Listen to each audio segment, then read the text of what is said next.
Ndiaye jërë ngeen jëf Bator Gueye ma ne woon dammel dëmm bi coow la ko ca toppe woon lu ni tollu tigi mi ngi bëgg a topp ngóor si di Ousmane Sonko. Soleil national xëy ak ñun ci li tukkee ci jano bi procureur de la république doon jano ak taskatu xabaari keroog ngir doon wax li tax yoon teg loxo kii di Ousmane Sonko. Moom njiital parti Pastef li journal bi mi ngi ñuy xamale procureur de la république Abdou Karim Diop nee na tudd nañu ko ci juróomi dossier yu nekk ci instruction boole ceekit ñoo ngi koy toppee tuuma yu toll ci juróom-ñaari tuuma. L'observateur ne ko ay tuuma yu diis lool ba yegg ci gànn ab réquisitoire bu saf sàpp L'Obs gis na ne moom la procureur bi defal Ousmane Sonko ba muy conférence de presse keroog moom Abdou Karim Diop bàyyi loolu Ousmane Sonko dara mboolem yi ñu koy toppee février 2021 ak léegi lépp la ko tegal tuddal na ko dossier yi fi jaar te ñu ko ciy tudd moom Ousmane Sonko lu ci mel ne dossier mortal combat dossier force spéciale dossier commando dossier cocktail molotov ba ci bu mujj bi mu di cooki final bi mu doon woote juróom-ñaari tuuma yi ñu gàll ci ndoddam moom Ousmane Sonko. L'Observateur mi ngi ñu koy fàttali ba di ñu wax ne yamu rekk ci càccum téléphone portable gi ñu koy waxal ak appel à l'insurrection yu bés bi la jour nañu procureur bi sarse na président Ousmane Sonko ba mu dis gan ay mbiri association malfaiteur ay waxi terroriste ba ci waxi atteinte à la sûreté de l'État lépp la ko gàll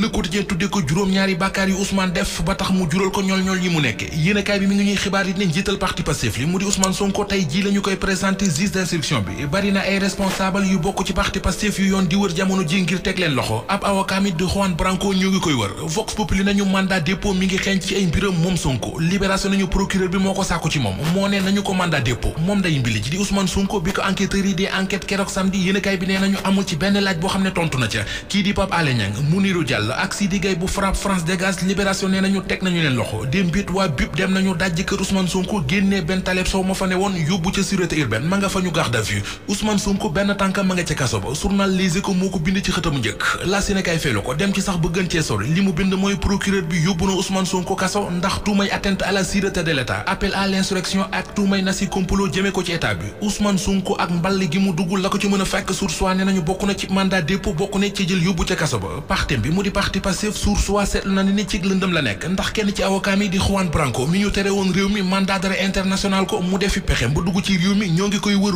gu mitti ci réew mi jamono ji Toussaint Manga convoqué nañu ko maître Ngagne Demba Touré te ñoo ngi koy wër seen leader di Ousmane Sonko journal L'Info nee nañu ginnaaw bi ñu ko tegee loxo keroog àjjuma bu doonoon nag la ñu ne ma nga jëm bétuwaar enquête dina kay jàppe ko mbër mu gàllaajam tàmbalee toj descente aux enfers dossier force spéciale dossier commando dossier combat final ba ci dossier cocktail molotov yi lu ci nekk enquête dina kay ne nañu procureur bi nee na loxo Ousmane Sonko génnu ca Walf Quotidien ñu wax ci xëtam mu njëkk ne tastel Pastef taxaw na ndax ki jiite parti bi mu Ousmane Sonko teg nañu ko ay tuuma yu diis ca bari responsable yu bari yu nekk ci parti bi teg nañu leen loxo militant yu bari di bokk ci parti bi teg nañu leen loxo altine tey jii Sud Quotidien ni mu ko tuddee moo di lundi de tous les danseurs maanaam altine joo xam ne lu nekk mën naa xew ci réew mi ne ci altine tey jii ci la Ousmane Sonko war a jàkkaarloo ak doyen des juges di Omar Maham Diallo ci la ñuy xam ndax moom Ousmane Sonko dañu koy bàyyi mu dellu këram am ndax dañu koy mandat dépôt jël yóbbu ca kaso ba Bougane Gueye Dany borom gëm sa bopp nañu ci xët mu njëkko La Tribune kii di Ousmane Sonko li muy dund jamono ji yépp kenn tegu ko ku dul système bi li ñu koy tuumaal moom Ousmane Sonko Bougane Gueye Dany gis na ne ay waxi naxasaxandang la yu ridicule yu tegul fenn yoo xam ne ñi koy def jubluwuñ ci dara lu dul seet nu ñu mën a éliminer Sonko Bougane ne régime bi nañu noppalu ndax même suñu jàppee Ousmane Sonko du tax ñu yoxi ci xeex bi avocat yi koy défendre moom Ousmane Sonko kenn ca di Juan Branco ni mu def ba dugg ci réew mi L'Observateur gis na ne ak càggante am na ca ni mu def moom Juan Branco ba jógee France ñëw Sénégal fa mu jaar L'Observateur mi ngi ñu koy leeralal ab avion bu Royal Air Maroc la jël wàcc Gambie fa la jaaree dugg ci